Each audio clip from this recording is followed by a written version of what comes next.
வணக்கம். ஆகாஷ்வாணி புதுச்சேரி செய்திச் சுருக்கம் வாசிப்பவர் ஆதவன்.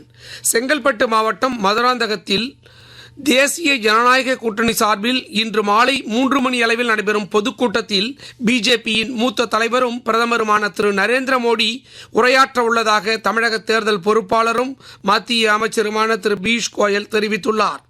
ஜம்மு காஷ்மீரின் தோடா மாவட்டத்தில் நேற்று இராணுவத்தினர் பலர் சாலை விபத்தில் உயிரிழந்தது குறித்து பிரதமர் திரு நரேந்திர மோடி துயரம் வெளியிட்டுள்ளார்.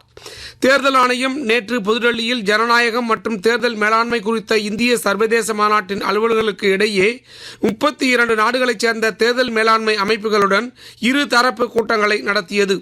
இந்திய பாதுகாப்பு படைகளில் குவாண்டம் தொழில்நுட்பங்களை ஒருங்கிணைத்து பயன்படுத்துவதற்கான செயல் திட்ட கட்டமைப்பை முப்படைகளின் தலைமை தளபதி ஜெனரல் அமித் சௌஹான் புதுடெல்லியில் நேற்று வெளியிட்டார். சாஷே பாக்கெட்டுகளில் விற்கப்படும் பொருட்களின் பேக்கேஜிங்களுக்கு தேவைகளுக்கு உயிரி பிளாஸ்டிக்கை பயன்படுத்துவது குறித்து மத்திய அரசின் தலைமை அறிவியல் ஆலோசகர் பேராசிரியர் A.K. சூத் சம்பந்தப்பட்ட பல்வேறு தரப்பினருடன் ஆலோசனை நடத்தியுள்ளார்.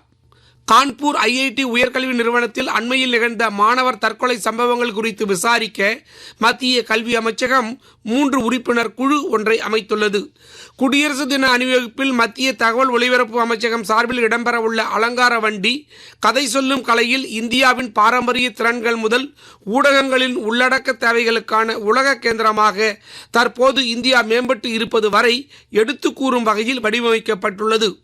தமிழ்நாடு புதுச்சேரி பகுதிகளுக்கான கடற்படை தலைவர் ரியர் அட்மிரல் சதீஷ் ஷெனாய் புதுச்சேரியில் முதலமைச்சர் திரு ரங்கசாமியை மரியாதை நிமித்தமாக சந்தித்தார். பிரதமரின் சூரியகர் திட்டத்தின் கீழ் வீட்டு மேற்கூரை சோலார் மின் உற்பத்தி வசதிகளை நிறுவிக் கொள்வதன் நன்மைகள் குறித்து புதுச்சேரி அரசின் மின்துறை நாளை 24ஆம் தேதி லிங்காரெட்டிப்பாளையம் மற்றும் கரையாம்புத்தூரில் விழிப்புணர்வு முகாம்களை நடத்த உள்ளது. இத்துடன் இந்த செய்திச் சுருக்கம் நிறைவு பெறுகிறது.